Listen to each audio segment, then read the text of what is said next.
One person. Hey, Regina, how are you? See you. How about somebody just say, hey, we can hear you, Cliff. When I take yes, and you can hear me. All right. Dino Lover, thank you. Sheldon, my man. Good to see you. Diana, thank you. Cynthia, awesome. Monica, well, oh, they're coming fast and furious. I gotta go, sorry, everybody, I gotta go check where we are and get ready to do my intro.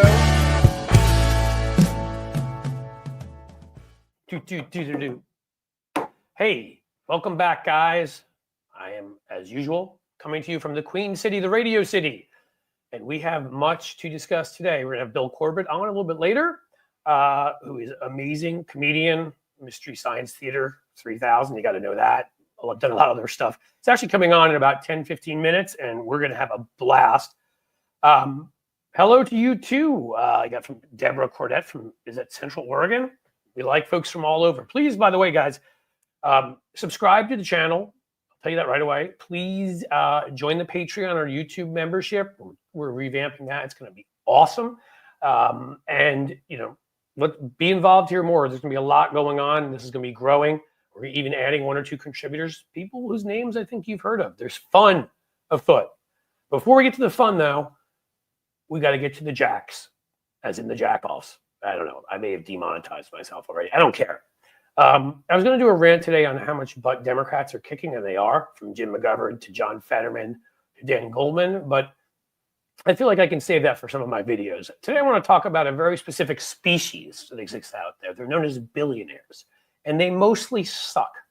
They mostly are responsible for the fact that we do not have universal health care, that we don't have universal family medical leave. Some of them are responsible for the fact that Trump is kowtowing to Putin. They are a danger to our country. I think it was Justice Louis Brandeis, I believe it was Brandeis, who once said, you can either have vast disparities in wealth or a democracy. You can't have both. Peter Thiel, right-wing lunatic, loser, James Bond, bad guy who wants to live forever and is, you know, he's a little clique of J.D. Vance and Vivek Ramaswamy and the rest of them. Yeah, that guy, he's talked about capitalism and democracy as being incompatible. So he would choose capitalism.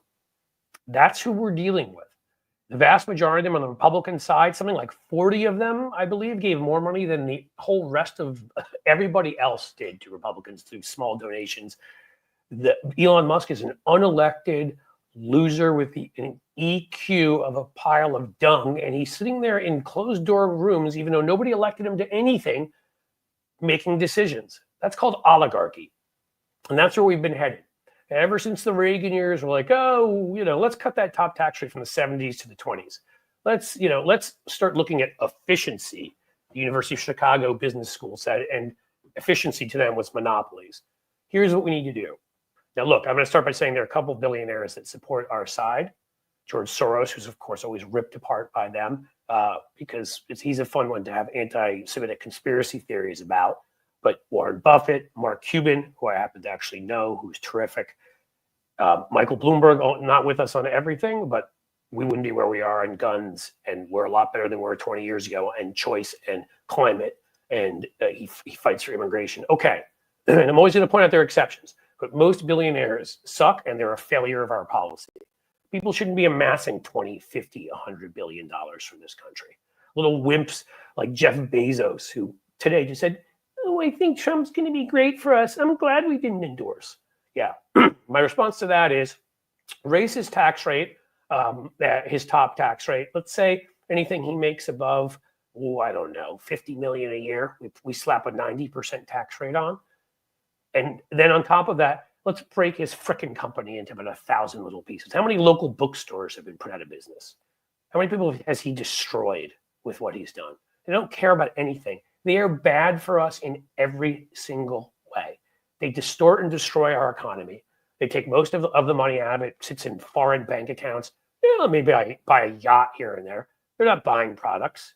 The people that would be out there buying don't have the funds to do it because these guys are sitting on a huge amount of wealth that's in banks and invested with foreign dictators and who knows, laundered by drug cartels. And no, I'm not saying anybody specifically, but the fact of the matter is that they're working with some of the worst people in the world, and they always do, and they always defend them. Elon Musk reflexively defending China because he needs to sell Teslas. His crappy car that blows up, the one he turned into something called a Cybertruck that literally looks like a toaster turned upside down on wheels. Whoever the hell's spending $100,000 on that piece of crap.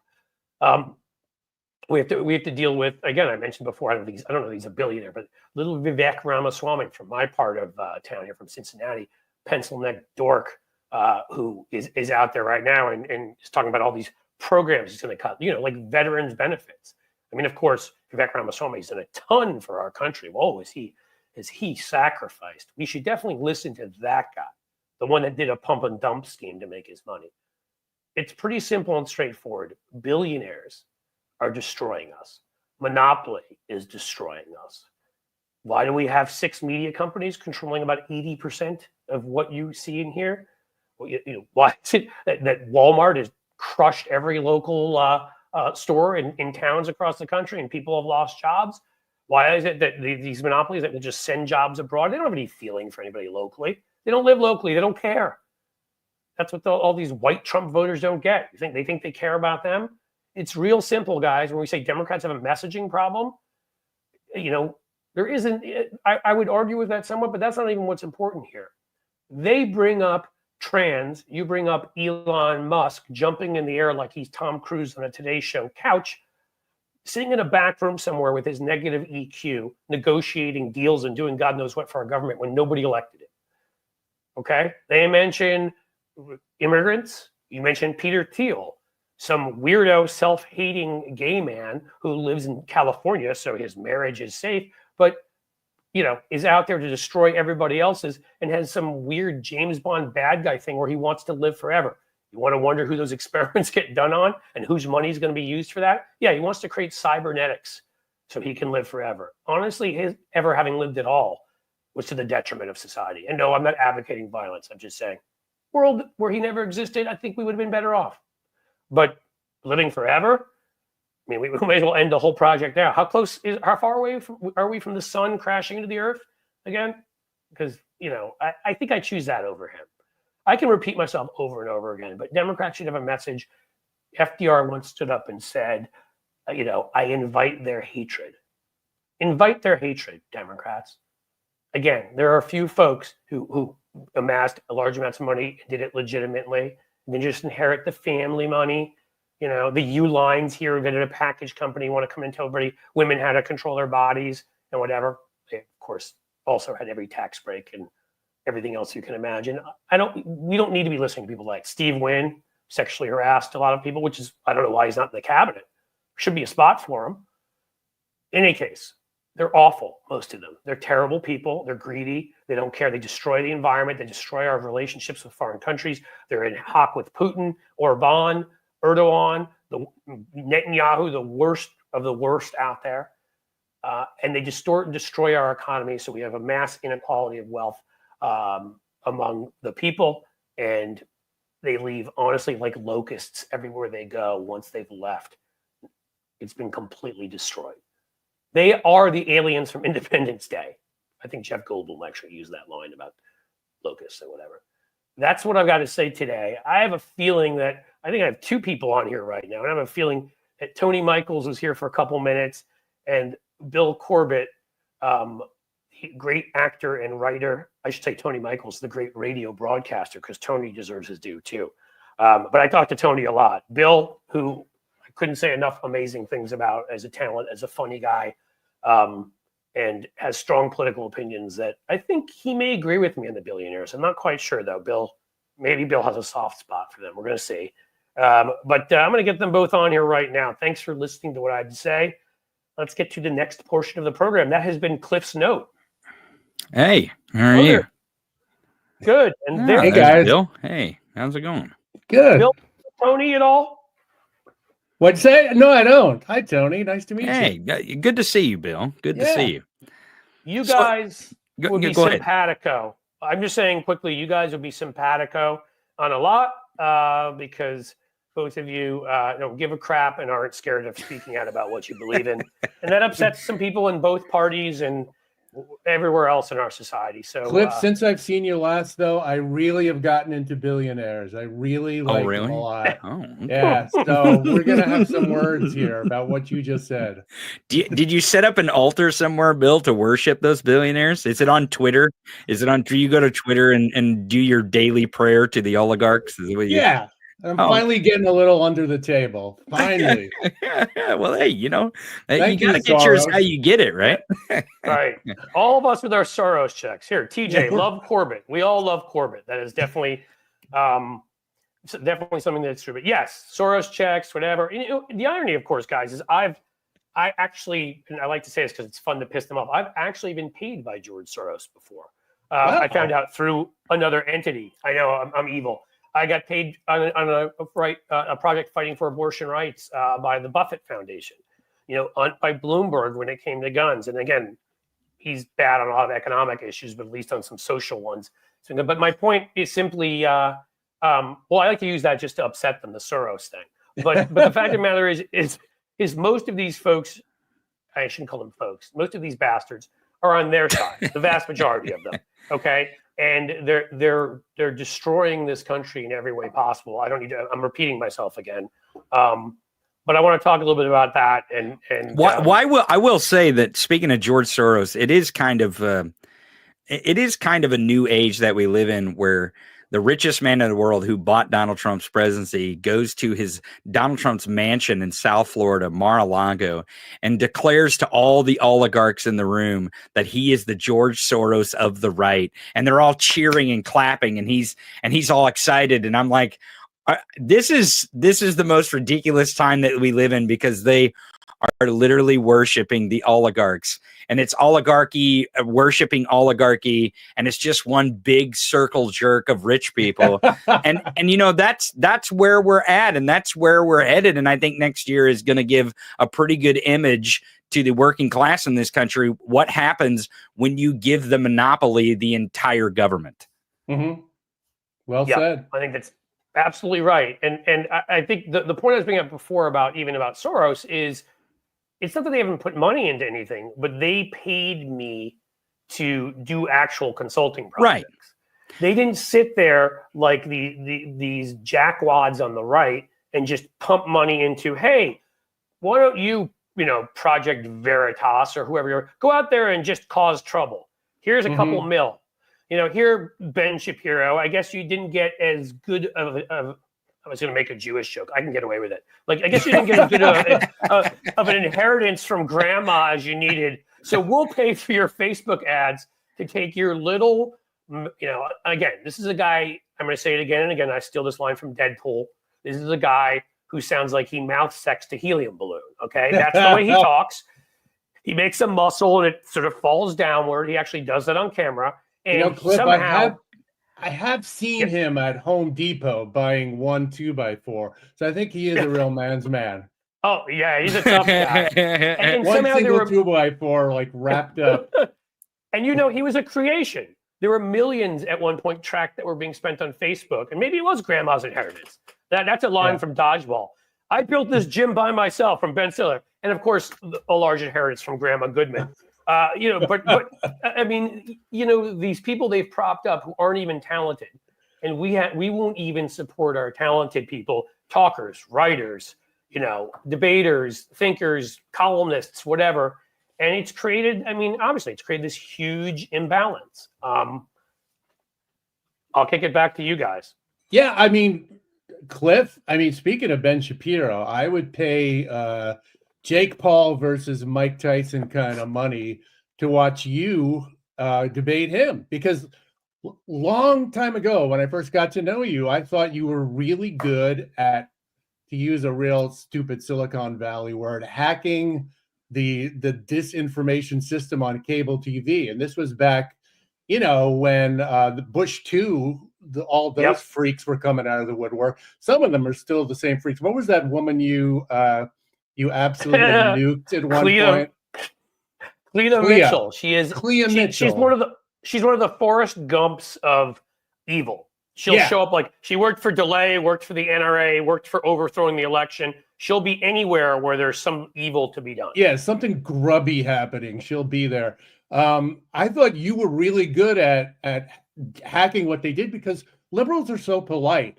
Like they would get like a Washington Post columnist. I can't Eugene Robinson, very nice guy, good writer, but just like he's a writer. And he wouldn't like put up his dukes when he would be on one of those, talking heads panels.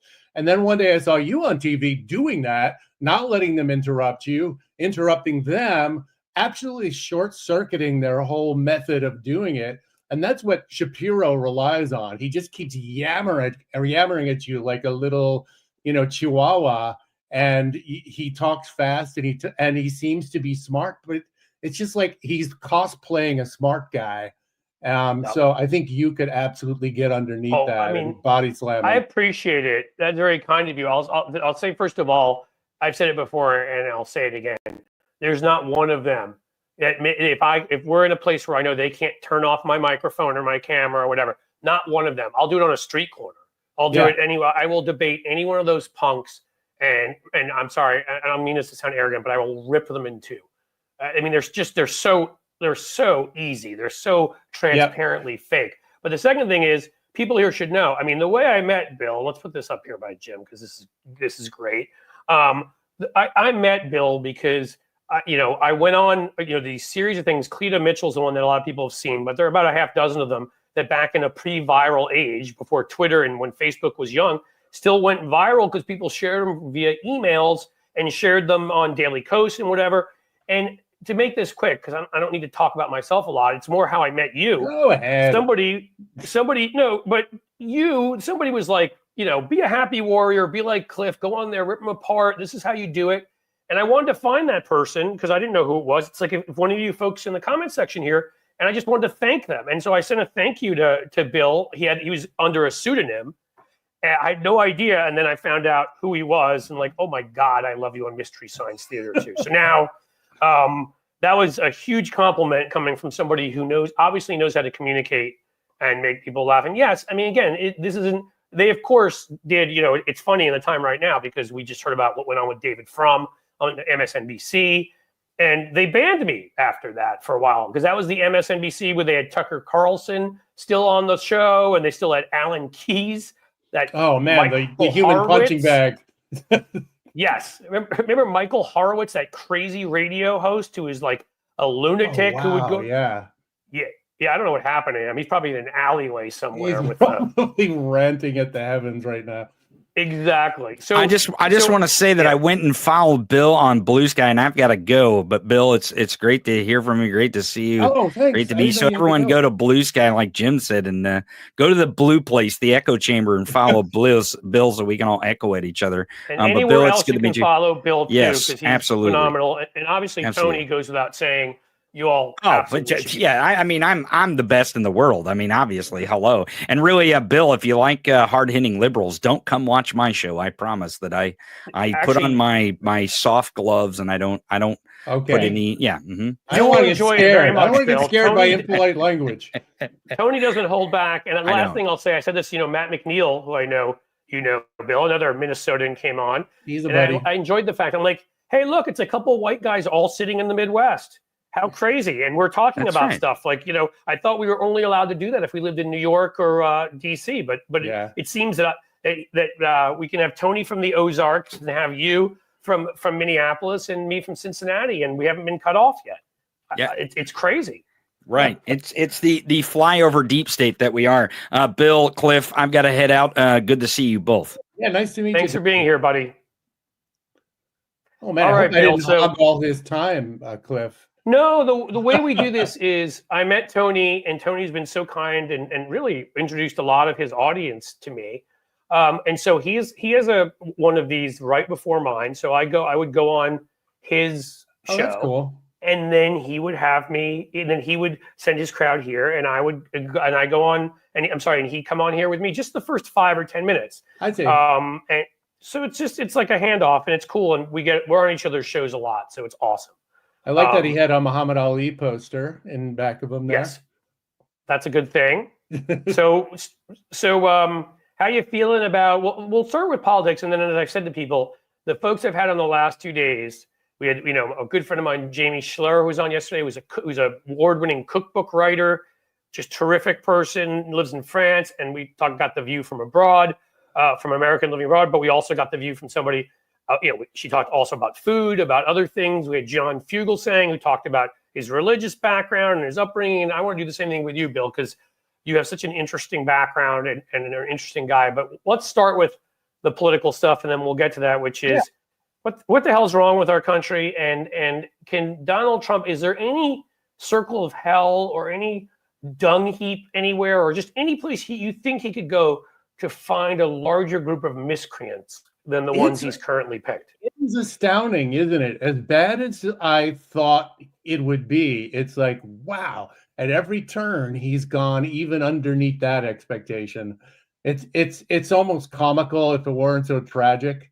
For political stuff, as I was messaging you the other day, I feel like I am the dumbest guy in the world about politics, because right before the election I thought, like, we have this in the bag, and obviously not, so I am terrible at predicting stuff. Terrible.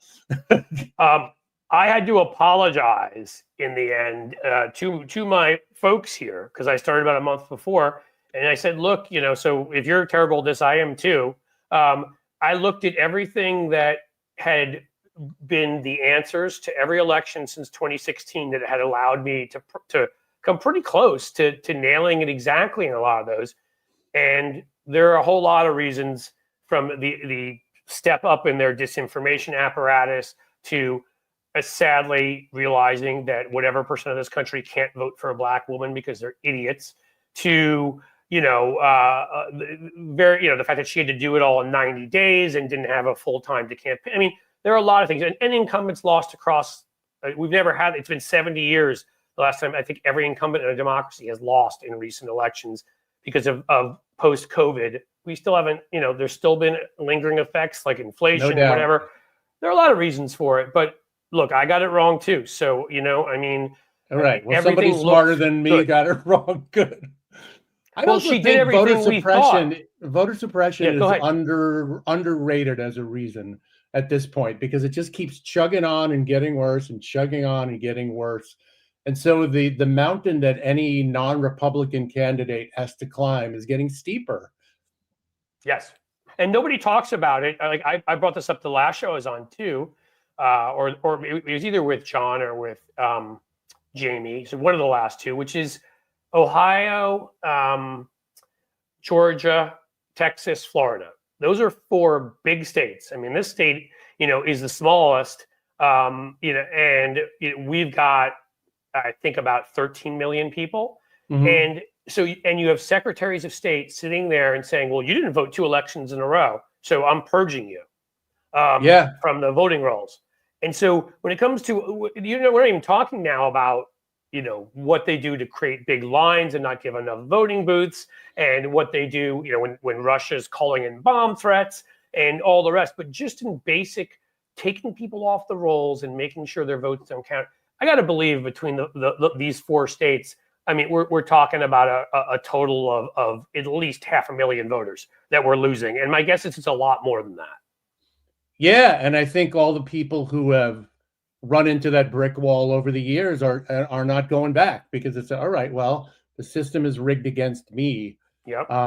And this is where we get into that thing that I heard you saying right before I came on, where it's like, we have to name what is, we have to, when I say we, I know you are, I know I am on my various social media things, but I would like to see the Democratic National Party actually, in very plain language, say stuff that is going on. You don't hear much about, them cheating in that word. They are cheating, and they let people like liars like Trump come along and use those words and grab them for himself.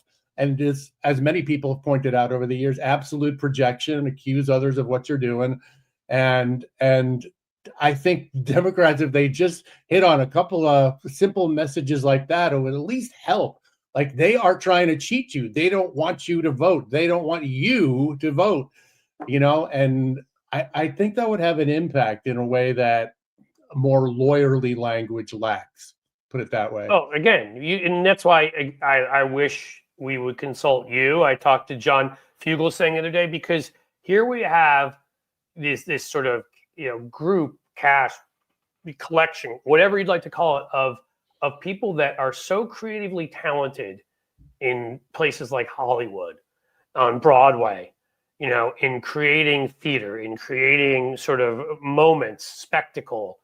And we don't use, we for the most part don't use them. Instead, we use these same, 10 consultants in DC who write the same crap.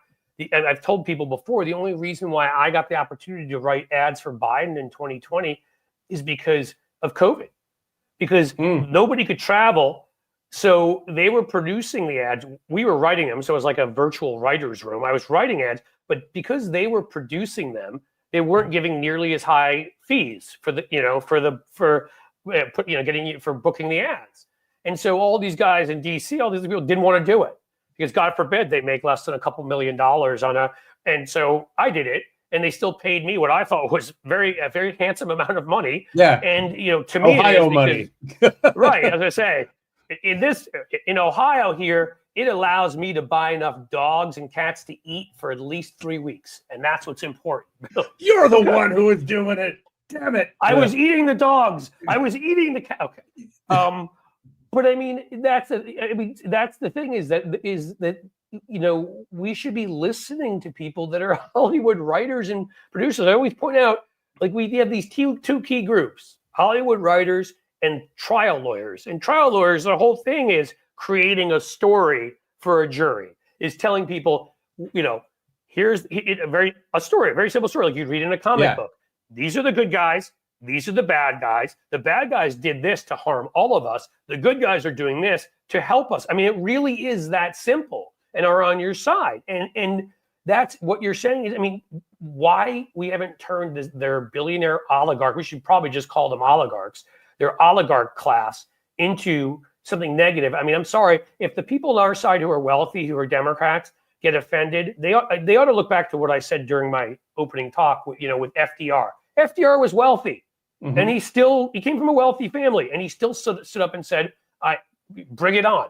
I want you to hate me because I'm going to help regular people. John Kennedy wanted to help regular people, came from a wealthy family. I'm not saying nobody can be wealthy and be empathetic, but what you can't do if you're wealthy is get offended when we talk about billionaires who are mostly just the most awful people in the world, and monopolies that are destroying us. Yeah. So why won't Democrats do that? And that's what they need to do. And you know what? I'm going to keep doing it. So I guess maybe I'll be a lonely voice, and maybe I'll end up with a placard out in the corner somewhere talking about the apocalypse coming. But I'm doing it, Bill. I look forward to seeing you on a street corner in a greasy raincoat. The end is nigh. Weird. I don't know why at some point the Democrats, and I suspect it is related to the financial stuff and the financialization of everything, and the Democratic Leadership Council and that whole movement, the third way, that they have decided that being seen as fighters, actually naming enemies, is a bad thing, that it's better to be seen as virtuous people who want to work in a bipartisan way.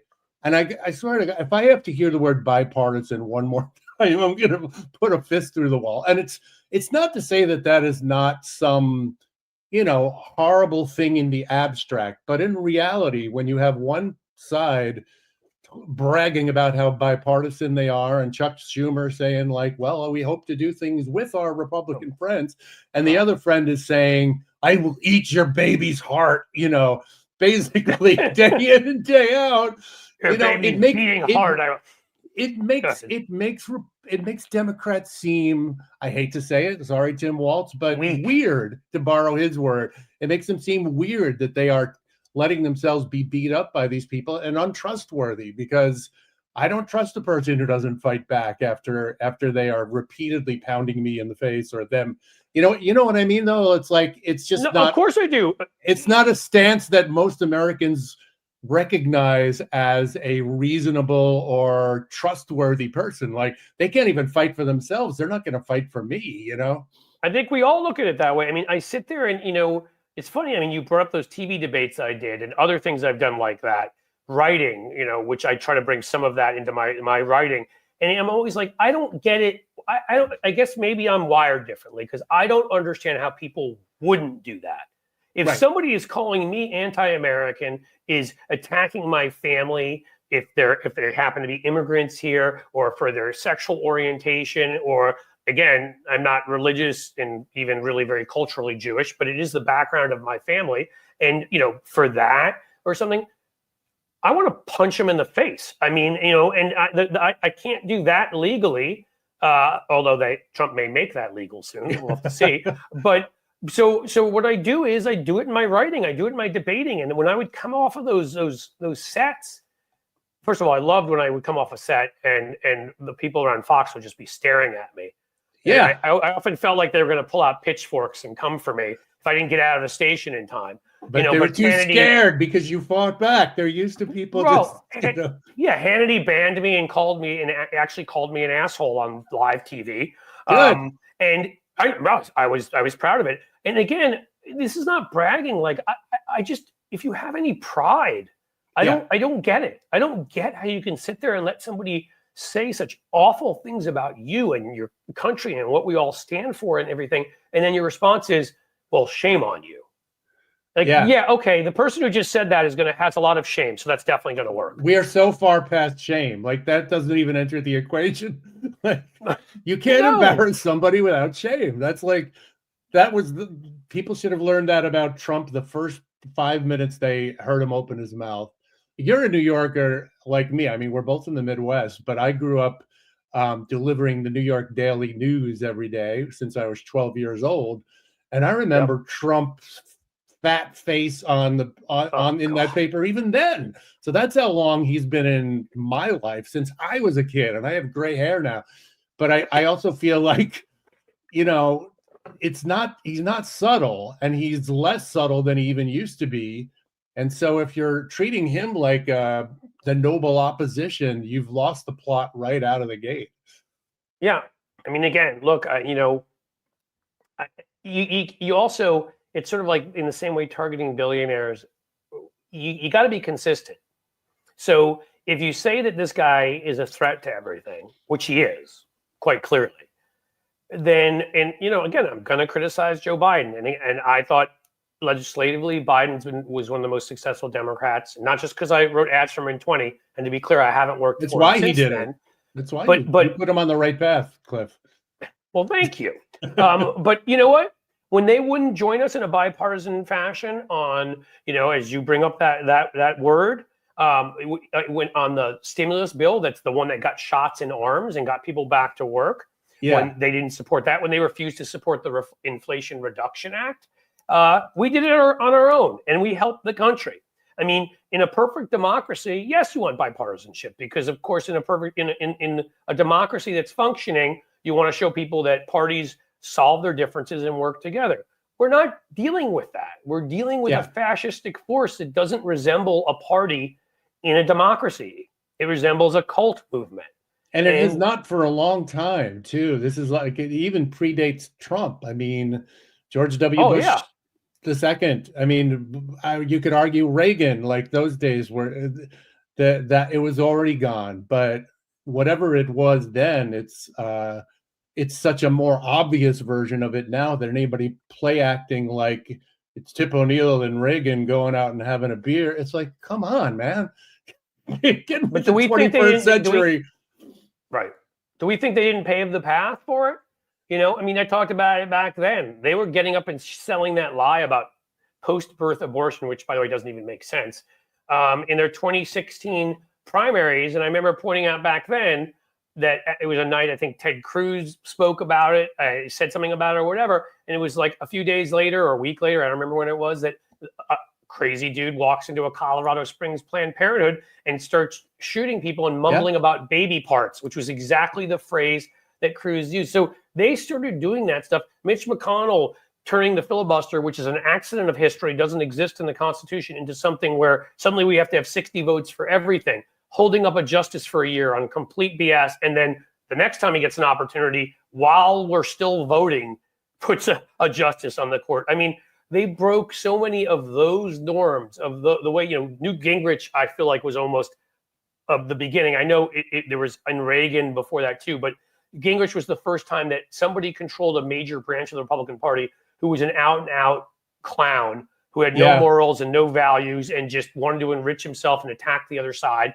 And, it just kept getting worse through the Bush years and heck of a job Brownie, and then we get Sarah Palin. So, no, I mean, they damaged our democracy. They caused division among our own people in a way because they labeled Democrats as enemies, as evil, as awful, as murderers with their post-birth abortion thing. And then, so when you do all of that and you stuff the courts with your people and whatever, then of course Trump comes along because you've already damaged the democratic, the sort of democratic culture so much that someone like him can. Yep. Yeah. And it's funny you should bring up Gingrich because he's somebody I often feel like is a little bit forgotten now. I know he pops up, his ghost and his weird wife pop up every now and then. She's got the Kash Patel eyes. Right. I may have to do a side-by-side Kash Patel, her, and then Charles Manson. I think they all have the same eyes. Yeah. But I remember he had that list along with, I can't remember the guy who takes all the polls, Republican guy. He he's every 4 years they give him airtime. That schmuck. Yeah. Well, yeah, you know who I mean then. But he and Gingrich came up with the list of words you should use in describing liberals. And it was the worst stuff in the world. This was like sick, evil, twisted, treasonous, Yeah, and went again, on folks, and on this was and an on. earlier time when our representatives didn't refer to each other that way. Right, exactly. But I think Democrats should just break out that list and start going to town. No, I do too. I mean, this has been my fight. And again, what I was going to say about Biden before is, again, and whether it was bipartisan, the thing that was smart bipartisan, because I know this because I live here in Cincinnati, we connect to northern Kentucky, and there were two bridges basically falling down that you couldn't take anymore because you might die. Pieces of them were falling. Mitch McConnell wanted them fixed. He went to them on the infrastructure bill, and he found that they needed something, played that brilliantly, so they got the fixes they need, and we got, so in that case, it was smart being bipartisan. On the gun bill, it was smart. Republicans wanted to at least make it look like they were doing something on guns, and it wasn't nothing. They closed two huge loopholes with that bill. We need a lot more. So it's not that bipartisanship is bad, and if it can help you get stuff through, but no, it's not a requirement. And if the other side's acting crazy, so I will give him credit and all of that, but I really am bothered by the sitting down and shaking Trump's hand in front of a nice fireplace. I mean, the last time we had an election, we had people who looked like spiders crawling up the walls of the Capitol to go and break in wearing Camp Auschwitz T-shirts and stuff. Yeah. And if you're going to tell us he's a threat, then you can't treat him like a non-threat. I don't think he should have been invited. I don't think that they should have. I mean, I think normally you do show that kind of respect but no, not for this guy. Absolutely not. And go ahead. No, I don't have much to add except that's just Biden. That's who he is, who he's always been, and he's the product of another time. He pleasantly surprised me in the liberal economic policies that he did pursue, because I don't even know him as that guy from his history. So that was like, good. They can change. Yep. But I think in on terms abortion of political rights too. Culture, yeah, in terms of political culture, he's a norms and peaceful transfer of power guy. And yeah, it's a confusing message. It's like he's a fascist threat and the country won't survive him. Hey, welcome, buddy. Yeah, it just doesn't compute. And that's all I'm saying. Because I really, you may not fully agree with me, but I think mostly I have some foreign policy quibbles and a few other things, here and there. And I do think he should have been more aggressive, as I do think all Democrats should be in more areas. But I do think, legislatively, it was an incredibly impactful presidency when he was up against it from the beginning and very economically progressive. And obviously, what he passed to help in terms of the funding for clean energy, which was unprecedented in the Inflation Reduction Act. So there was a lot of good there. But I wish he weren't doing that labor in quite some time for Democrats. Yeah. That impressed Yep. me. But what And I I want didn't- right now, well, go ahead. Go ahead. I was just going to say, I didn't really see that coming because I do remember Obama, who I adored, had the most political talent in 10 generations, was promising, he'd be a buddy to labor, and he just kind of gave that a pass. Yeah. But Biden, I just think it's his old school, working guy roots came back. I think you're right. I do. And so again, the normalizing I have a serious problem with. Especially after, again, I'll probably end up mentioning this every single show that I do. The massive failure of Merrick Garland. I started with a rant last time when they just, pointing out that South Korea ended theirs in 8 hours, and Bolsonaro within 6 months was in a court where they said you can't run till at least 2030, and now was indicted.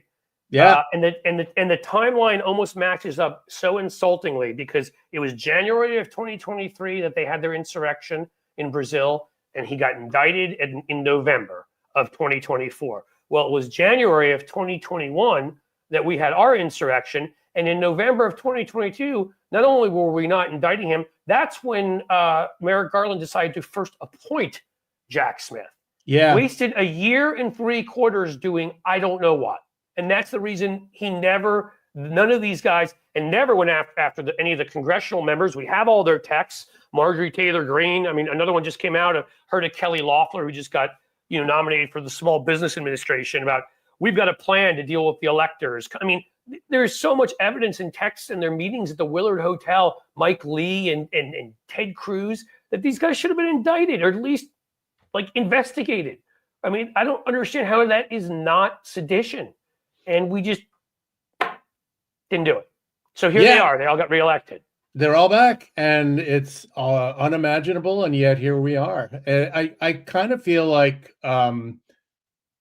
it was almost too late once he appointed Smith, because he did it what seemed to me, and maybe I have my timelines wrong, Cliff, but didn't he do it pretty much at the same time Trump announced, or right after, or something like that? So I'm trying to remember when Trump announced. I looked this up because I wanted to get it right when I was doing my opening sort of commentary the other day. And it was November, I want to say 18th. So it seemed like he purposely, because we don't want to look political. And again, this is the thing with the Democratic Party. They will attack you for being political. Guess what, Merrick Garland?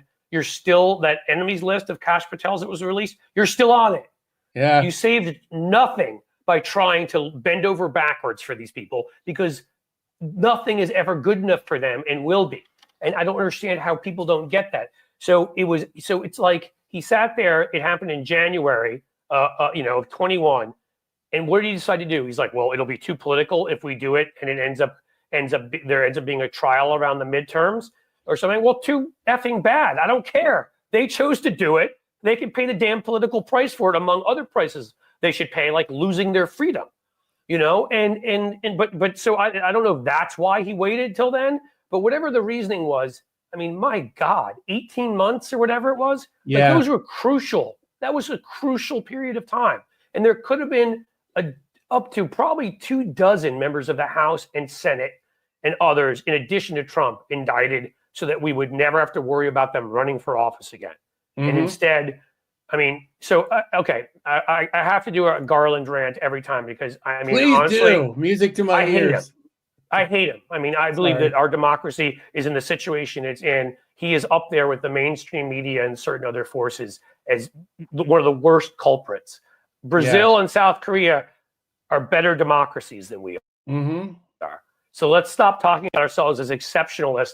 The only exceptionalism we seem to have is that we like criminals to get away with it. I don't know. Maybe that's our exceptionalism. It seems like powerful people can't be held responsible in this country, and that's where I think it connects to your billionaire thing, because I do think that if enough powerful people, the people that we consider the power behind the power in this country, were okay cleaning house, we'd probably have it, But the fact that Trump got so much ultra rich guy support, and I think that actually intimidates Democrats. I hate to say it. I don't like to think of them as cowards, but I just feel like they are intimidated by money, and some of them want that money, and they don't want to be. They don't want the gravy train to stop for them. Look, some are, yeah, and some aren't, but there are enough of them. You're right. They get scared or get, and again, I get yeah. Go ahead. Sorry. No, that's all. Like I mean, there's the obvious ones like Manchin, but then there's also like Gavin Newsom, who's a weirdo, because like every now and then he'll be like, "Well, this guy'd be great. He's a fighter. He's articulate. He looks the part. He's saying the right thing." On the other hand, he feels the need to kiss Elon Musk's ass, and it's like, what? You're just confusing the message here. You're not really confusing the message. You're trying not to alienate money. And that's what's funny is, systemic problem. It's funny because I actually did a commentary where I was saying how pleased I was that Gavin Newsom was speaking up and went to Congress and had called Trump out and was doing this special session. But I get what you're saying. I didn't know if he did kiss, because I have seen a couple Democrats kiss Elon Musk's butt. Jared Polis did, and I hadn't seen that. If he did that, that actually pisses me off. Yeah, I might be not being fair, but if he did it, no one anywhere should be kissing Elon Musk's butt. Yeah, that guy should be in a dungeon somewhere. Right. I mean, again, you're not going to appease Elon Musk. He's not going to help you. So you know what I mean? So stop thinking you're going to get somewhere. Look, there are plenty. I wish the game didn't have to be played this way, but yes, you have to raise money from people. And there are plenty of people who have lots of money in the Democratic Party who also are very liberal. We only lost by by the time we're done, 1.4% or something like that. We know there are other factors there. It wasn't the money from the billionaires that beat us. Okay. We can, again, if you need to fund a campaign, we have plenty of people who can do that. And I will say again, I wish we didn't need to do it that way, but that's the system. And that's, or you get people like Dan Goldman, who I have seen constantly rip the crap out of Republicans, who's been on the right side of stuff, who hasn't been scared of this stuff. I mean, he comes from, I think, is it the Ralph Lauren or Levi Strauss, or he comes from some fortune. And he's sitting there ripping billionaires and ripping, Republicans for only caring about the rich. I don't think that doesn't make you a hypocrite. Again, that's what FDR did. It makes you the exact opposite. You're arguing to raise your own taxes. You're arguing to regulate your whatever company you may be connected to more. That's a good thing. That's what we want people who have, I'm not going to reject anybody who has money. Just believe in the right things, and I mean, okay. So we've talked a lot about this, and I've got stuff out of my system. Maybe you did too, although you said you wanted to punch a wall before. Do you need to do any wall punching at all? I'll wait till after the show, but thank you. Okay. So now let's talk about some good stuff about what you're up to. Yeah. Tell everybody here, because a lot of people who right away were like, oh, I love mysteries, MSTK3, MSTK3. I'm getting it. There's too many letters in there. MST3K. Sorry. There you go. And like, which I did, I always have, and I don't know why I always get that wrong, but riff racks and a lot of other stuff you've been up to. So talk to us about what you're doing, and then maybe we'll talk about your background a little bit and like how you got into all this fun stuff. Yeah, I grew up in Brooklyn, like I said before. It's so funny. We're talking about two guys in the Midwest. You're like a Manhattan kid. Yankees fan. And I started out mostly like in theater and comedy. And I moved here to Minneapolis just for like 1 year at the time, because I got like a writing fellowship through a place called the Playwright Center. And it was like the only offer I had coming out of grad school. So I came here and I thought I would. Where did you go to grad school? I went to Yale Drama School. Oh my God. Yeah, I know. Look at wow. Yeah. You and DeSantis at Yale, huh? I'm just kidding with you. Yeah. Oh yeah. We were good buddies. We were good. Dude, listen, I went to Penn, and the two worst humans in the world went there, Elon Musk and Donald Trump. So I can't say anything about anybody. There's a lot of worst humans who came out of Yale. I mean, my God. I mean, even vice presidential couch boy, whose name I cannot remember. The couch guy. Yeah. Couch humper. Yeah, sure. Yeah. Can't order donuts. Yeah. Straight from the holler to the halls of Yale. That's right. Yeah. Right. but yeah, I came out here and I thought I would see the land of Prince, and mostly I knew it for Prince, honestly, and a little bit for Prairie Home Companion, which I did not quite get. But I it still was don't get great. it. But It was great, and you know that they really take the art seriously here. And then I just kept kind of finding stuff to do, and eventually I found these guys who were putting on Mystery Science Theater, and I sat in with them, and as a writer. And then when the original guy who played Crow, the robot, left, yep. Trace Beaulieu, they gave me his puppet, and I just kind of went in, not quite ready, but eventually caught up, and it's been great. And in the meantime, I've been writing plays and screenplays, and having a weird show business career, mostly from here in Minneapolis, although I did live in LA for quite a while when my daughter was like 1 year old, and then we started looking at house prices, and you're thinking, are we gonna settle here or not? And really, I would have had to just like knock it out of the park every year to afford where we wanted to live at the time. So also, you know, my in-laws were back here, so grandma and grandpa and babysitters, and you know, it made the You just choice. named every reason I ended up in Cincinnati, which I love now, by the way. But Very my wife and parallel I had our stories. 1 year old. Right. Yeah.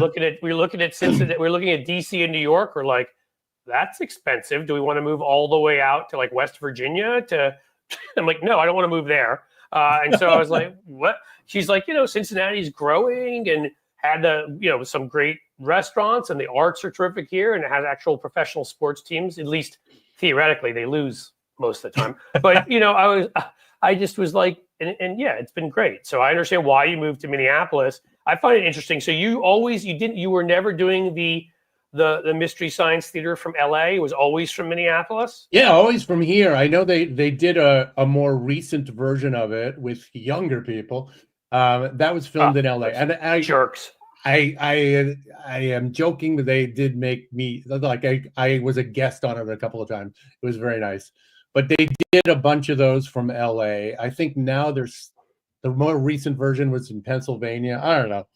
But yeah, the original show started here, and that's where I did it. And it's very, very not typical to have something grow that way. It just happened to be. Well, I was going to ask that.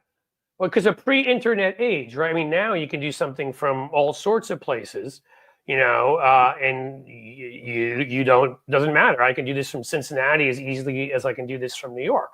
But back then, you know, so the challenges of distribution. So how did you have a lucky moment, or just your product obviously was funny as hell? So maybe that just took care of it, or I don't know. But I think it was a combination of both. There were a couple of things happening, and some of this was before I got to the show, but it was cable TV it's this long ago, was still sorting itself out. And there was two channels called the Comedy Channel and the Ha Ha Channel that came together and formed what eventually would be Comedy Central. And what, you know, this was they should have kept it named the Ha Ha Channel. I like Ha Ha Channel. Sounds like a bad strip mall comedy club. The Ha Ha Club. But in this case, it was like they really needed a lot of content suddenly, and they can only afford so many reruns of Gilligan's Island or original programming. So this was basically a local cable show that started to get some notoriety, and the timing was very good. It filled 2 hours of airtime, which was great. Movies that were either in public domain or extremely cheap to get, and then a bunch of guys in the Midwest who weren't asking for a lot of money. And Joel Hodgson, who was the original host of the show, had a little bit of a reputation that he had been on Letterman and Saturday Night Live, I think. So it just kept going and getting more popular. And it was kind of easy to film it out here. And we were far enough away that we didn't get that many like notes from producers and stuff. And they didn't annoy the crap out of you, huh? Out of sight, out of mind. You know, it's gonna just keep sending us those 2 hours of puppety fun, and we'll leave you alone. The other thing was, like you said, the internet was starting right about the same time. So like it was a very nerd appreciated show, to say, I don't know how else to say it. And they were the guys who like started and knew the internet, so they were spreading the word. And yeah, a lot of early message boards about the show. So it was God, it's really such my level of comedy. really good timing. Like, you guys just sitting there making obnoxious remarks and sarcastic, or I mean, like, I could do that all day if somebody would pay me to do that, like as me or as a puppet or whatever the hell. I mean, like, I would just sit there sometimes. I think I'm trying to remember when it would come on. You know, I think it was it would have been Comedy Central at the time, but maybe it was something else. That it was. It eventually I don't know, moved to the Sci-Fi Channel, which was that's which what it was. a So it weird would bit. come Yeah. on like at night or something. I want to say, or something like that, or maybe I'm wrong. But whatever All it was, different time zones at different times. I was free whenever it was. I think it was when I was in Yeah. college, right? And so I would just sit there, and you know, I was often at times partaking in certain products that weren't necessarily quite legal, but now are. Yay! And other products that were legal then, you know, like tequila, that are legal now. And I just would have. I mean, watching that, it was like my house. There were like 4 of us my senior year lived in this house, and we would just sit there. And man, you guys, it was awesome. Honestly, college students kept us going for a while, I think. I bet, right? So you did that, and you wrote a movie that Eddie Murphy was in. Yeah. Come on, let's talk about it. How did that happen? That happened because I wrote a script, and then I asked my buddy, who is more of a Hollywood guy, Rob Greenberg is his name, and if you Google him, you can see he has a ton of credits. But he was writing on Frasier, the Kelsey Grammer, beloved Kelsey Grammer vehicle at the time. And I said, I think I need a partner in this because I don't know my way around Hollywood as well, and you have a good sense of structure and all that. So he became co-writer, and we sold it. We just sold it outright, which is rare. And that's outstanding, because you hear all those stories of the piles of scripts. Because, you know, it's been an aspiration. I mean, I feel like I've now written, you know, ads, direct mail, emails, you know, to raise money. I've written, I mean, I had a column of the Daily Beast, and then one of the Guardian for a while. I wrote a book or whatever. And I've always felt like I'm a frustrated, I want to write something for TV or, you know, or Hollywood. But the issue is always, can I take that kind of time for something that I feel like has a 2% chance of ever seeing the light of day? You know what I mean? And whereas if I want to write poetry or songs, which I do sometimes too, I don't care, because I can do that in 10 minutes. Yeah. If it never sees the light of day, it never sees the light of day. But you know, I think I may have told you that before. I got out of graduate school, a communications program in public policy and all of that. And I went through this moment because I'd been writing for this thing called the Follies, these comedy shows at our school. And a bunch of my friends were like, dude, just move out to Hollywood. You know, that's what you want to do. And I swear, if I didn't have like the Jewish mother and grandmother and whatever, were like, don't you dare, you have this education and, you know, blah, blah, blah, blah. So it was like, I was going to move to DC or Hollywood, a big moment in my life. And I went with what the education was. I swear to God, I asked myself, should I go to Hollywood for ugly people or Washington for dumb people? Hollywood.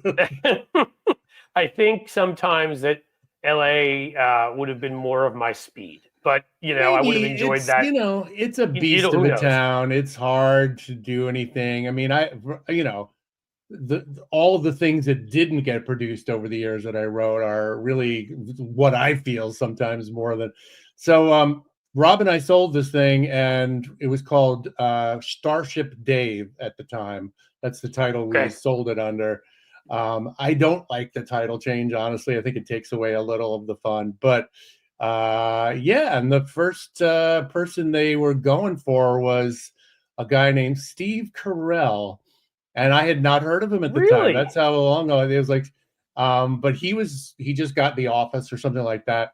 But Eddie Murphy eventually signed on and changed studios, and he did a great job. The script changes over the time. It got into the hands of some other writers.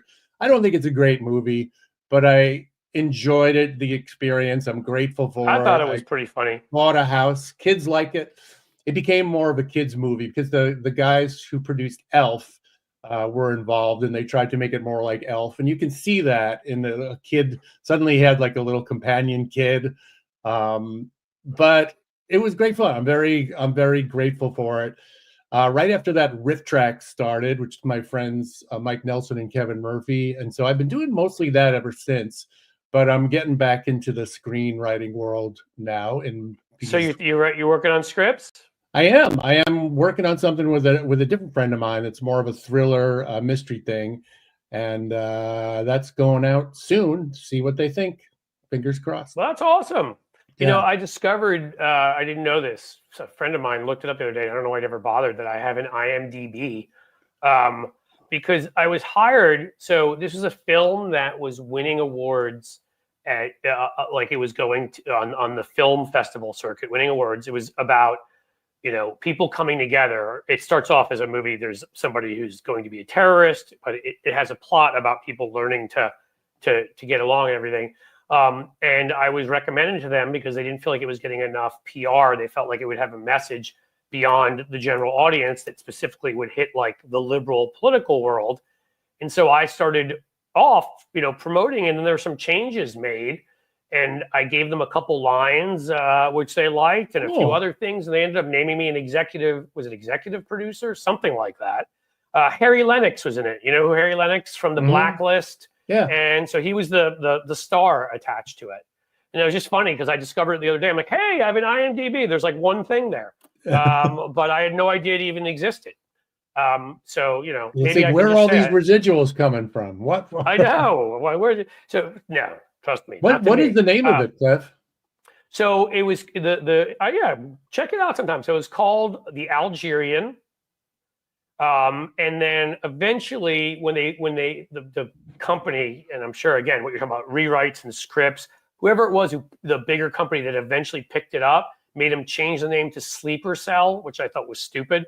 I thought I mean, anybody can say Sleeper Cell. The Algerian, I thought had something more interesting to it. And around 2015 or so is when is when it came out. And it actually went to about 30 or 40 movie theaters in cities around the country. So I know not some huge, you know, whatever, but the fact that we were in a number of towns and movie theaters, and that was kind of just being a part of that. Yeah. You know, was, you know, being able to show up to the premiere and all of that. That was all new for me, you know, and it was a fun experience just to be a part of. So neat. Who knows? Maybe go ahead. No, that's all I was gonna say. That's really cool. Yeah. So who knows? Maybe if I do find time sometime, and I'll sit and try to. I have an idea for something that I've wanted to bang out for a long time. It's sort of like it'd be like a Book of Mormon type thing, making fun of the gun nuts. It would have a lot of comedy in it, but and I've got ideas for where certain parts of it would go, but we'll see if I ever get around to it. Yeah. Do it. So yeah, I know I got to do it. So you're doing Riff Racks, and thank you guys. Yes, Patreon. We love Patreon, and go there, folks, and be kind, and then I can do more of this. Yeah, more of these interviews with big stars like Bill Corbett. No, by the way, bigger. You got to get bigger than me. Get Mark Hamill on here. You know, I know him from way back, and I remember that. But the handlers at some point took over. He's gotten on Stephanie Miller's show, so clearly the handlers will allow him to do some things. Maybe they don't like me. I don't know. But I was trying for a while, and like they, especially when his sort of rebirth, when he was in the new set of movies came out, and there was a lot more demand for him. They were like, stay away from Cliff. Yeah. So yeah, he got one more layer of handlers after that.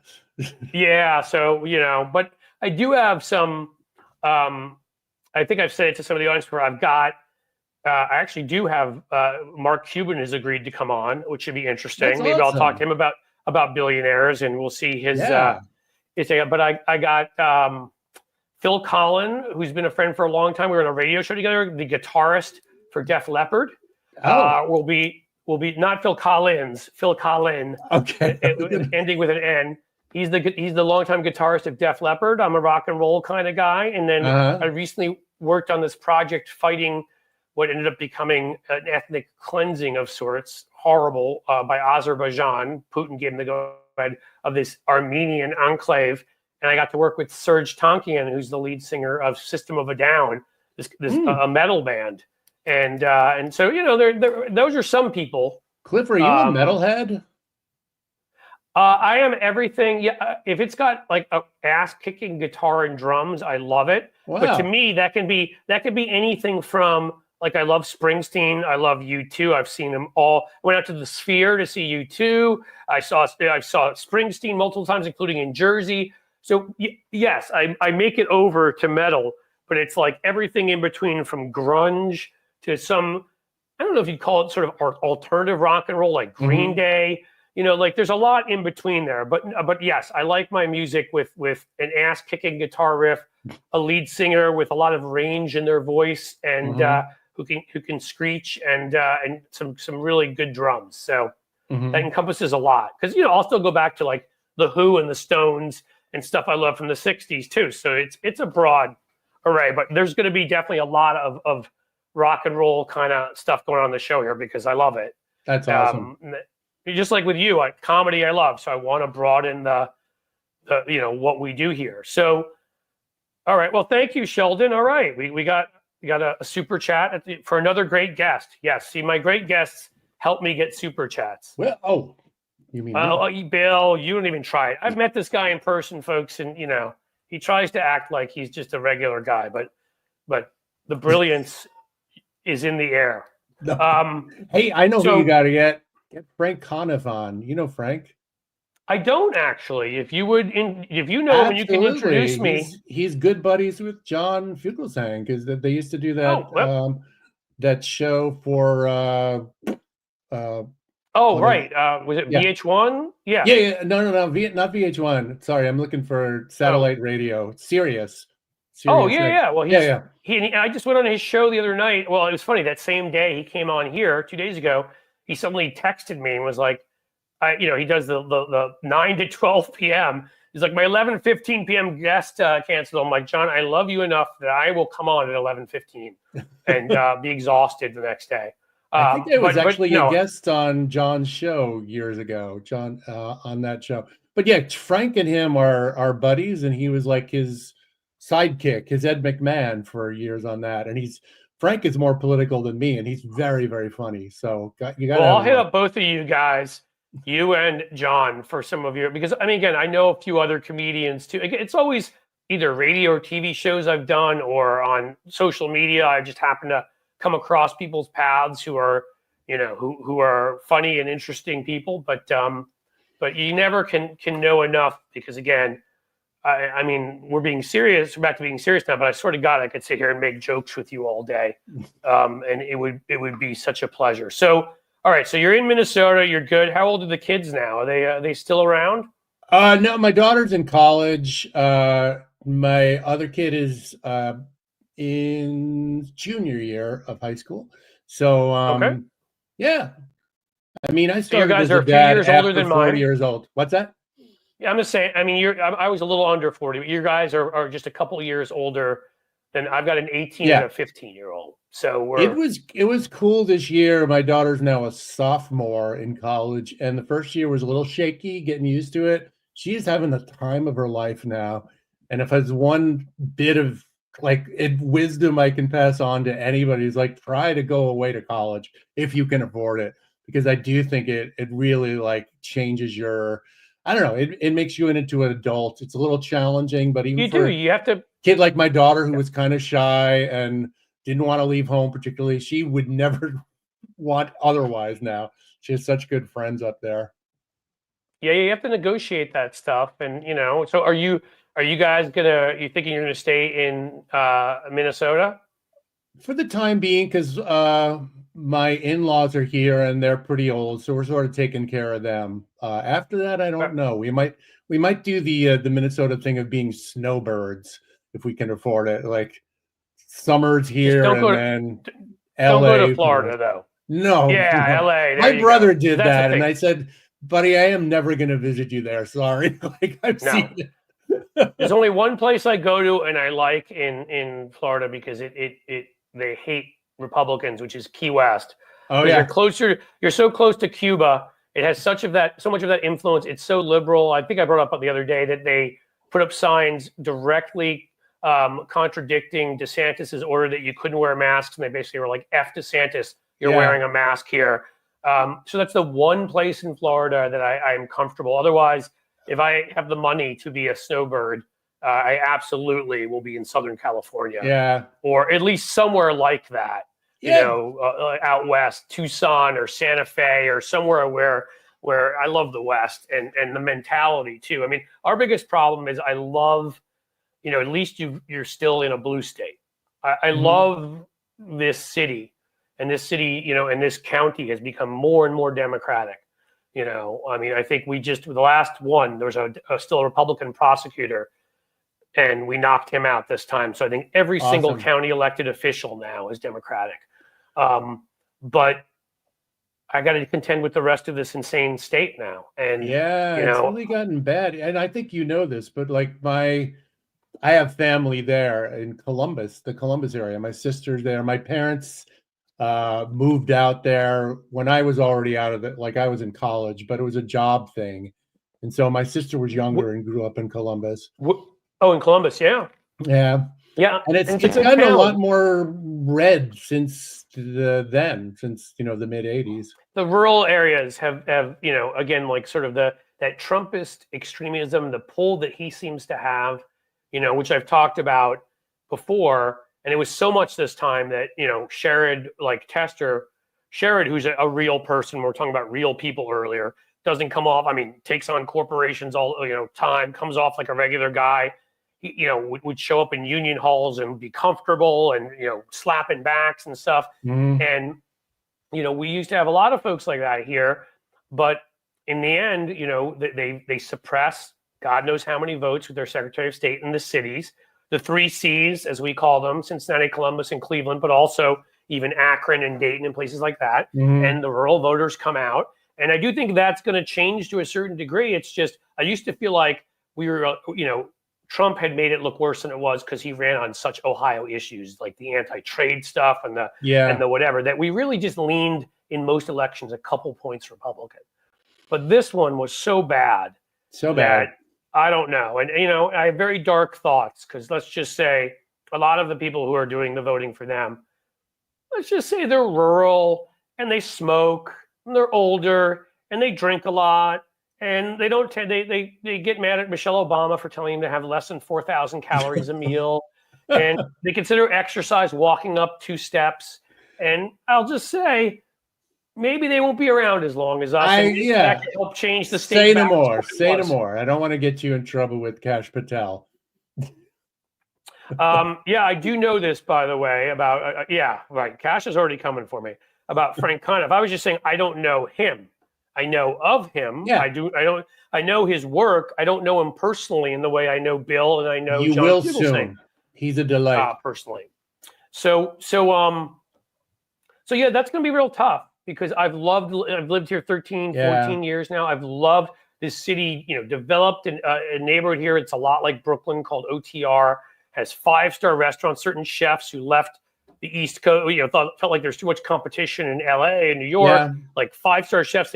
I'm sure some of them went to Minneapolis. They'd go to like Kansas City, Cincinnati, like some of the cities that have history, you know, and have, I mean, this, you know, I don't mean to, in an obnoxious way, but there's some old money just because there's corporation, major, you know, like major, you know, Fortune 500s, and Procter and Gamble is headquartered here. Kroger is headquartered here. You still have Scripps here. You have a lot of, so there's reasons to bring people in from outside for jobs. And they weren't providing the neighborhoods downtown for younger folks who wanted to be able to walk to places, crazy idea, I know, and live in an urban lifestyle. And they started doing that. So now we can go to these great restaurants, walk around. It's gotten safer. Like, I love it. But it's difficult because of the damn state. If the state doesn't change back, I mean, there is a point where, like, I'm sitting here watching, you know, Mike DeWine sign trans bathroom bills and whatever, and I'm just like, what are we doing spending our time on this? Like, what, you know, I mean, I it's so frustrating, and they're so dishonest, and they, again, with the ways they lied. Not only did they lie and suppress votes, but they tricked people, because the Secretary of State's allowed to decide the language of ballot measures. 70-something% here supported getting rid of gerrymandering. Oh, Put it on the yeah, I ballot. saw that. Yeah. He lies and makes it sound like the other side is the anti-gerrymandering side. The courts approve it because they're Republican, and we lose 54-46. Yeah. You know, and just at some point, I'm going to stay here and fight if I can. But at some point, when my kids are gone, you have to ask myself that question. Like, you know, For sure. if this state wants to become Alabama badly enough, how long am I going to put up with that? You know, as much as I love this city. So I don't know. We'll see. I mean, it's a good question. I do think, I mean, I thought this time around, but I don't think this can go on indefinitely. I mean, and if it does get worse, we're not going to recognize this country. I already kind of don't, but I kind of feel like it's going to change one way or another. It's not going to stay in this state of limbo. But I kind of feel like, all right, we're about to see what happens. And I think there's going to be a lot of disillusionment and generational change. This is my hope. I you know, again, I'm a terrible predictor of things, but I absolutely. I hope. I mean, too. I think you may be right. And I hope, because again, you know, it's then if it gets that much worse. Now I'm not just looking to like purple or blue states. I'm looking to blue countries in Western Europe. Yeah. You know, I mean, you know, I want to say this because I always like to, as a classic example, we went to Italy this summer, and I always loved Diane's last name, saying Capobianco. So I love her last name, and I wanted to apologize for I mean, again, I'm not trying to insult Florida. You just heard what I said about Ohio, and I live here. So I'm talking about the voting population in these states. I'm not talking about every person or the enjoyment of living. You may live in a part of Florida where you absolutely love it. I'm sure there are many great parts, and I'm sure there are. I've been to them. Sorry, Diane. I don't like to be that way, but anyway, I actually love the Carolinas, and I could consider retiring or semi-retiring as a snowbird there. I don't like the politics, but it also helps to remember that as much as any state seems like a red state, or for that matter, a blue state, that is not, we're not talking about 90 or 95% of the people ever. Even in the reddest of states, there are, you know, there's a 30-something% even, like Wyoming, you at least get, you know, and North Carolina is very close. I mean, we won that state Supreme Court seat that we won by like that much. We won the governorship. You know, I mean, that will be at some point, I think, you know, at least a bluish purple state. But, you know, we'll have to see what happens. But okay, so overall, I've kept you here an hour. I'm not getting rid of you unless you want to go. So, well, I should probably go because I think we have some noisy people coming in. Okay, well then, last thing I'll ask. So, plans right now. So, you just as a last thing, you're working on a script with a friend. You're still doing the various other things. Anything else? Tracks. We're about 18 years into that, and I'm actually starting. This is almost like Make-A-Wish project for old people. I've done a lot of performing over the years, but I've never done straight out stand up except for a couple of times, and I'm starting to do that a little bit. Oh, please, like, let me know sometime. So between you and Matt McNeil and, you know, my editor for my YouTube channel, Casey Evans, who does it for the Political Voices Network too, which means he edits Fugelsang's clips and Stephanie Miller's clips. And you know, I saw him when I was up there. I just happened to have a bunch of friends up in Minneapolis. I have more friends in Minneapolis than I do in Chicago. I don't know how that worked in terms of population. It's kind of weird, but I happen to know a bunch of you guys up there. So I love, easily, I would tell you folks, if you haven't been, one of it's up there. Arguably, you could say Minneapolis is the most beautiful city in this country. I certainly would put it in the top 5. And I've been to. Thank you. I did it all, of course. No, I love it. You know, I'm still a wimp about the winters, which we're about to head into in a serious way. But what's kind of even about that in New York, where I grew up, and you know, there's a lot that they do here that to know how to make winter more pleasant. But it's not easy. I have to get away at least once a winter for a couple of weeks into a sunny place, especially as I get older and It's harder to walk. Yeah. No, I know. I was going to say, but I remember that. I just wanted to put this up by Jim, who's one of our moderators. That yes, North Carolina was gerrymandered like crazy. They You're pulled right, that off Jim. illegal, and that we'd have the House if they hadn't Yeah. done that. But the same thing here in Ohio. They ignored the Supreme Court. They slow walked it. The Supreme Court never stepped up and said, you know what? If you're not going to draw the maps, we are, which is what they did in Wisconsin. And the Republicans slow walked it, so we only gained 1 seat. They only made it slightly more fair when we should have gained 3 to 4. Yeah. You know what I mean? So those kinds of things are why we don't have Totally. a majority in the House right now, which is Well, frustrating. just to keep it on end on a slightly optimistic note. Yeah, I let's will end on say a good note here.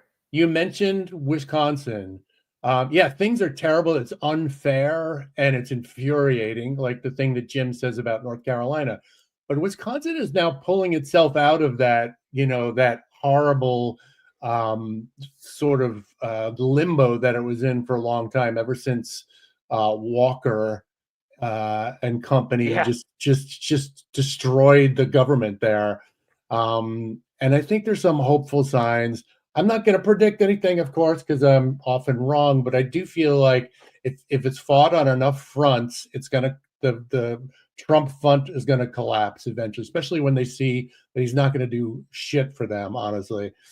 Well, I also think he has, and you should know this as a performer, and I guess I'm a performer of sorts. He can walk the one brilliance Trump has, and it's the only one, because he's literally bad at everything else, from putting on his diapers to eating hamburgers that are like with ketchup that are like, well done, to lying about everything and treason and the rest.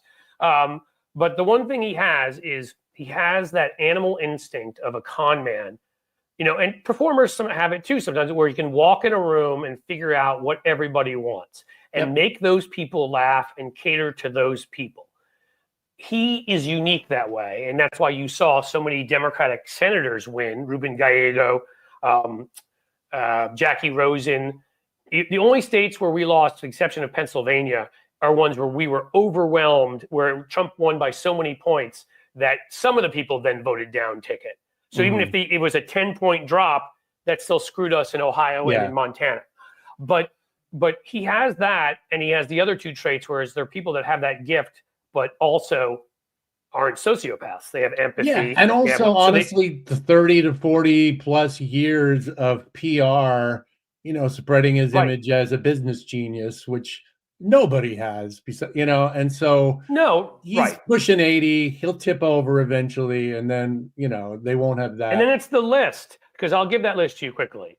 Yeah, Tom Cotton, Elon Musk, J.D. Vance, Ron DeSantis, Josh Hawley, Ted Cruz. I dare you to find anything that is positive charisma among that group. Charisma vacuums every one of them. Yes. They actually, it's like leech charisma from other people. It's like a black hole. It's like an event horizon, I would call it, of charisma. It's like we just watched Interstellar again the other night, me and my kid. It just sucks charisma, those guys. So I don't think they have anybody who can replicate what Trump's done. And I do think there is hope there.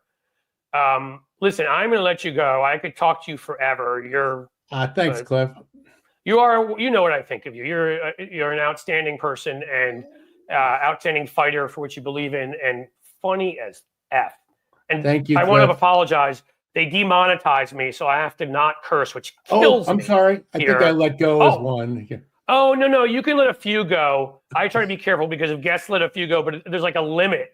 And, so the first few times I did this, every other word, because that's me as a New Yorker. So I figure I try to save them up for times when I get really pissed and I need to say it. Good idea. But you're awesome. You're great. Be in touch, please. Thanks, Cliff. How about that? All right. Good luck. I'll put you in touch with Frank. Bye-bye. Bye. Take care. All right, guys. I hope you enjoyed that. I really, this has been a week. We've had John Fugelsang, Jamie Schler, and now Bill Corbett, who are three of the nicest human beings that I've met doing what I do. And that's honesty. I mean, again, there may be 20 or 25 of them, but for every 20 or 25 who are that nice, there's like 1,000 that are not. So he is funny and fantastic, and what a great guy. Yeah, thank you, Deborah. I mean, that's the thing, and I'm really glad that you guys are all into this. I've told you again, this channel will be based around politics, but for my sanity right now, but also just because I'm interested in what makes people tick. It's why I try to get to know you guys. Don't worry, Deborah, if you missed Jamie, we rebroadcast it twice, and you can go to the channel.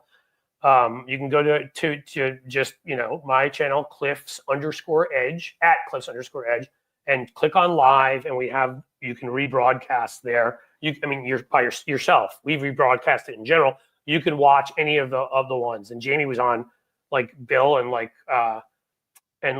John this week for an hour, so you can catch plenty of. They're just, I almost feel like maybe it's a stronger feeling right now because on a grand stage we're seeing so many terrible people. Or honestly, it's almost like a bingo game or roulette. Let's roll and see what terrible traits we can come with.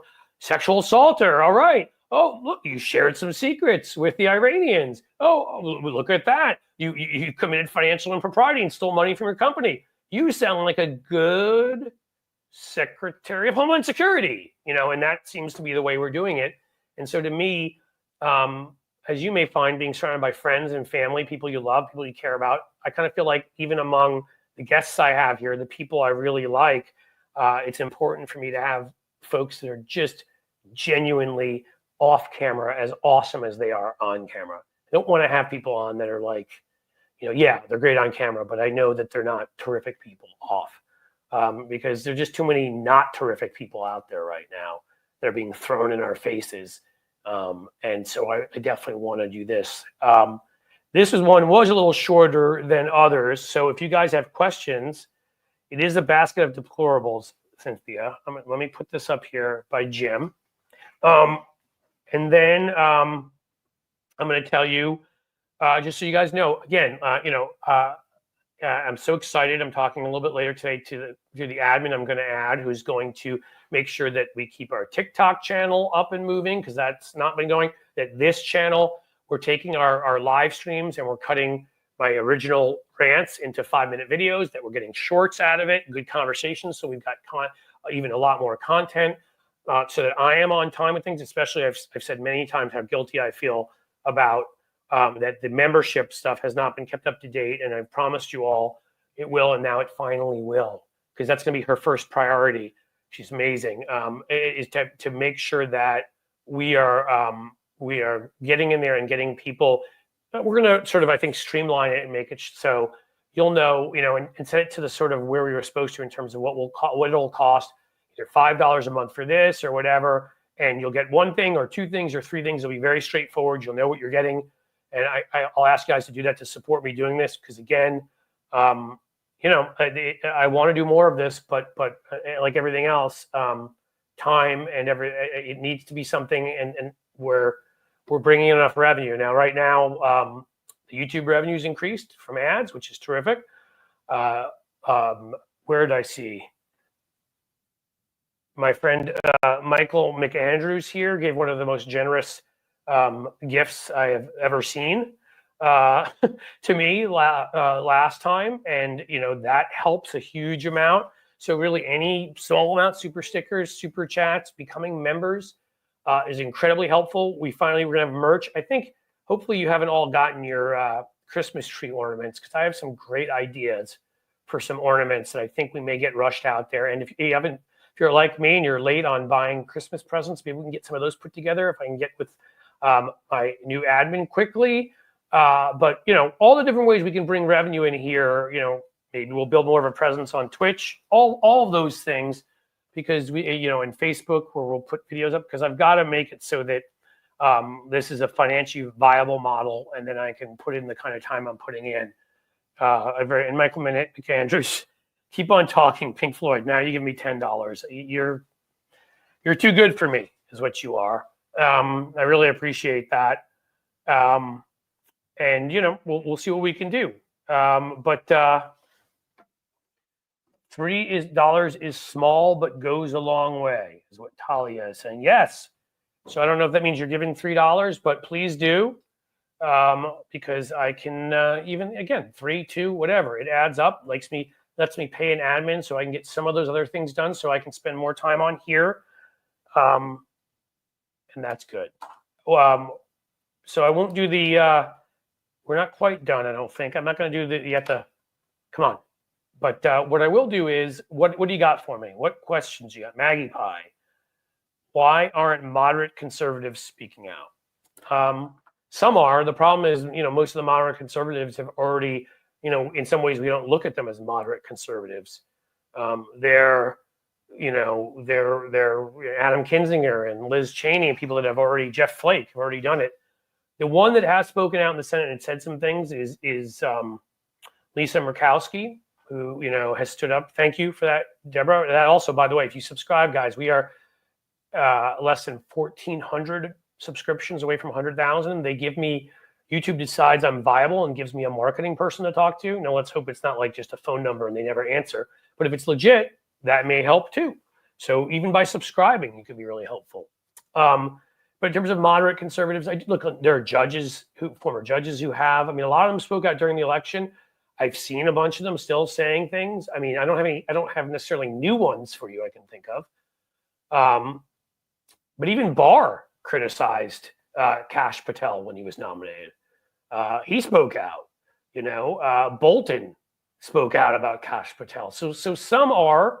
I don't even know you can't call them moderate conservatives. They're like right-wing kooks. But I'll put this up there from Jim because Jim has got it right. But yes, we can always use more, right? The more from everywhere that we can get. Again, this is why I've talked about and why I did give Gavin Newsom credit, because the power of knowing there's other people out there like you and who are willing to speak out. Somebody actually quoted the line that I'd said the other day, and they didn't take it from me. I think they just said it, which is courage is contagious. But you know what else? Cowardice is contagious too. And that's why we need people speaking out, because if you see other people doing it, and that's why what Newsom is doing is so important. And that's why I keep saying, Kathy Hochul in New York, maybe you're doing it, I don't know about it, but why aren't you? Why aren't you saying you're going to strengthen every state court you can? You're going to protect, every population, various minority populations, those who are suffering more economically. I did see Pritzker say something in Illinois, but I want to hear more from him too. We need these bastions of liberalism to step up. But it gets covered by local papers. This is PR. I want city councils doing it. I may go harass my Cincinnati City Council why they haven't put out a proclamation. No, I'm not going to turn in immigrants to you. No, we're not going to tell you when women are going to other states. Well, actually, we're legal for choice here now. So oops on that one, but we're not going to tell you anything about women's bodies. Their bodies, screw you. LGBTQ community. This is the city from where the Oberfell case came. You think we're telling you anything you want to know? Screw you. I want to see that from everybody. I want to see that from city council members. I want to see that from mayors. I want to see that from small town sheriffs. I want to see from dog catchers. I want everybody speaking up. Everybody. If you're president of a local PTA, if you're president of a local Rotary Club, I don't care what it is. Any group, some mom's group that gets together, some dad's group that gets together. Speak up. Make yourself heard. Again, courage, contagious, very contagious. And Maggie Pie, you're fantastic, because sometimes it can also be contagious for very kind people to give me a super chat, and that is a very, very, very generous one, and I really appreciate it. Can't tell you how much I appreciate it. You're correct. So thank you, Maggie Pie. You can't. What Jim is saying here is true. Letitia James is ready. So maybe if Kathy Hochul won't do it, because it's true, AG is just as important. They can step out and file numerous lawsuits. Every Democratic AG in a purple or a blue state should file every lawsuit they can get their hands on against the Trump administration. Everything. Slow them down. Do what they do to us. Again, use media. Use proclamations and spectacle and everything we're talking about with Bill so that the media will cover you, right? Hold events. Hold events with people that have been harmed and impacted, especially those that are innocent who have been. Do everything you can, but also, again, political figures speak out. I don't care. Anybody who has a mic in front of them, speak out. So you said that, I'll go back to this, that Republicans aren't quite conservative anymore. If that what you mean is they're fascist, you are correct. Michael, you're going to have to propose soon if you keep doing this. I kid because I love and I really do. Thank you so much. I wish I could say something more than that. But I think also maybe we'll start making there be a connection. Look, if you got good ideas, I want to share what you have to say and all of that. But maybe we'll start connecting whose names I share on the screen, or maybe at the beginning of each show, I'm gonna or end. We'll have a running sort of list of names of those who either are members or have given super chats and super stickers, so that you guys get the sort of acknowledgement that I wish to give you and that you deserve for being so kind, because you should. And that makes me go to JD Christine, say again, a super sticker. Thank you so much. Because everybody by being here makes the show possible. But those of you who can, and again, I don't want to ask anybody, if you're not in a financial position, don't. I don't want anybody suffering in any way due to this. So I'm talking to folks who can afford it, obviously, are in a position to do it. But everybody who's here makes the show possible. People who are able to and give make the show that much more possible, because this week now, it used to have the Wednesday show with no guest that I only did for an hour. We'll now have done 3 shows that'll approach 2 hours this week, all with what I consider, and you guys have said you consider, great guests. And so I want to keep that up. But it takes time, it takes effort, it takes me time to prepare my little monologue at the beginning, especially when I toss it 15 minutes ahead of time like today. I have to rewrite it. It takes time to get those guests to come on. And just to do this. So thank you, Starlene, about the message. And you called me Cliffy, which I like. It actually is, I've always taken it as a term of affection, and that I've shown people that I'm informal enough they feel comfortable calling me that. So courage is contagious is a incredibly important message. And it's even alliterative, you see? So use it. Because one person can make a difference. One great speech can change history. It has before, right? Think of them. Think of I Have a Dream. Think of Gettysburg Address. Think of a lot of ones less famous than those that have changed the local tide somewhere.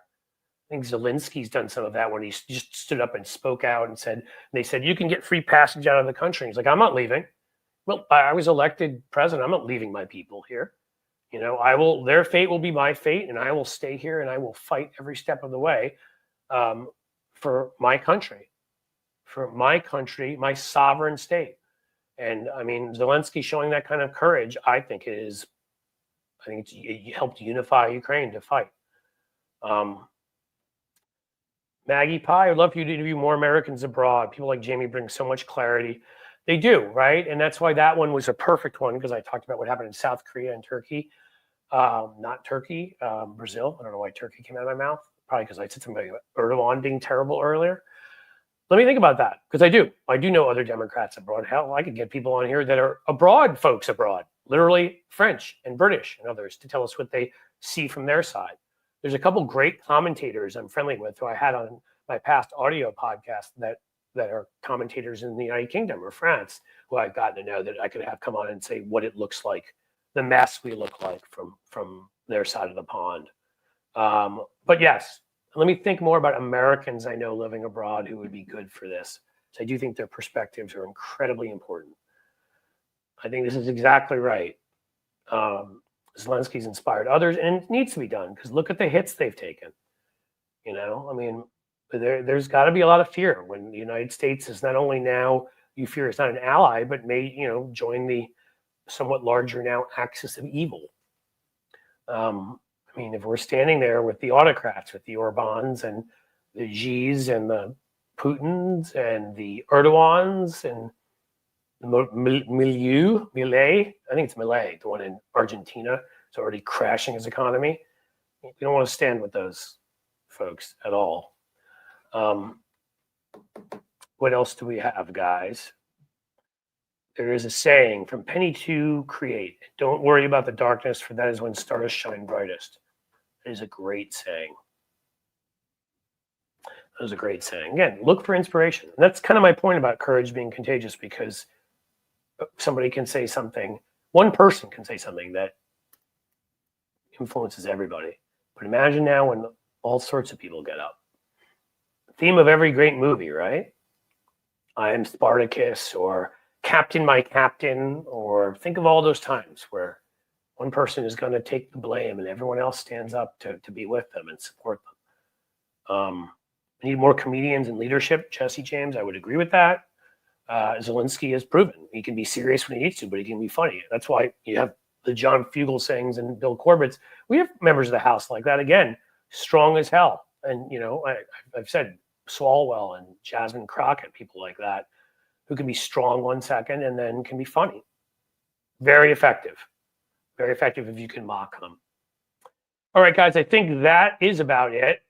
Michael McAndrews, maybe we'll read this last because it's important. I already know all good Americans and world leaders are appalled by Dumpy Stump and the Nazi-like nut jobs. Yeah, of course. I mean, I've been abroad before the election when Italians were fearful that we would do this. And I sadly told them, oh, we're probably going to be okay. I think it's fine. Screwed that one up. And I will be going abroad in the near future to France. And, you know, I can only imagine. I've got a good friend from when I studied over there, a French friend. So I can only imagine what he'll have to say. So that's it. Who's going to be my one new member? Who's going to do it? Who's going to do it? Don't make me take the goldfish out. Come on. Who's going to be my person? Who's coming with me? Who's coming with me? Who's coming with me? I don't want to get up and start dancing to show me the money. Actually, that's sort of the opposite of what I'm asking. I'm asking someone to in a generous way to come with me, not just to hand me a pile of money. So maybe that's the opposite. But who's coming with me? Am I going to have to leave here with nobody coming with me? Nobody? No new members? Not a one? Nobody wants to join Patreon? Nothing? You're gonna hurt me? It's all good, guys. You guys are awesome. Thank you for being here. Thank you for the kind words. I saw that Talia before had said the guest from France was so interesting. Jamie, yes, she was.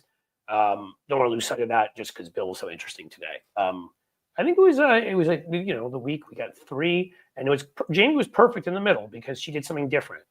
I wanted the comedians to be on either end, and then in the middle, we got Jamie, who had a completely other interest in food and was fascinating.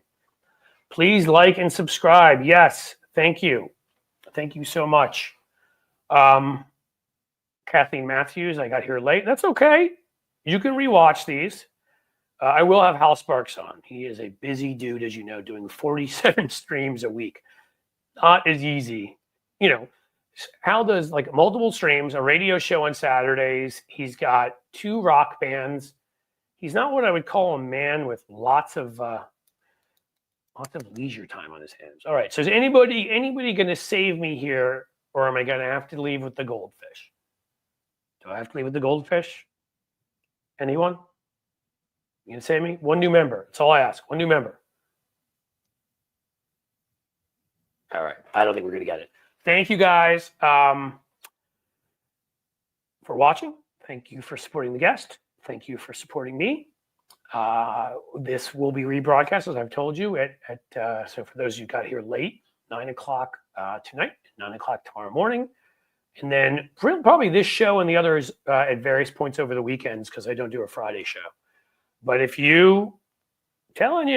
some of you folks join, Diane just became a member at Patreon. I include that. That's perfect. Thank you. Or Diana, I'm sorry. That counts. Huge. And I promise you, be patient. Next week or 2, whole new world there. I can finally say that and say that with confidence because I've got somebody to help me do it. I will because with that Patreon, all the other things, then I can do special videos for you guys.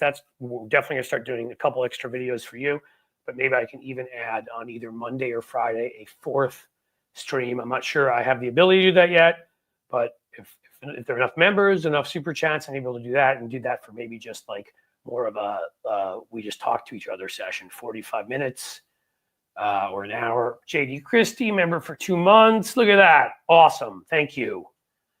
That's fantastic. So yeah, you know what, guys? I think it's a good way to end it because it's been awesome, and I want to leave on these good feelings. We're going to kick their butts. You saw what South Korea did in 8 hours. I'm going to push President Biden to put the damn ERA out there to get it published.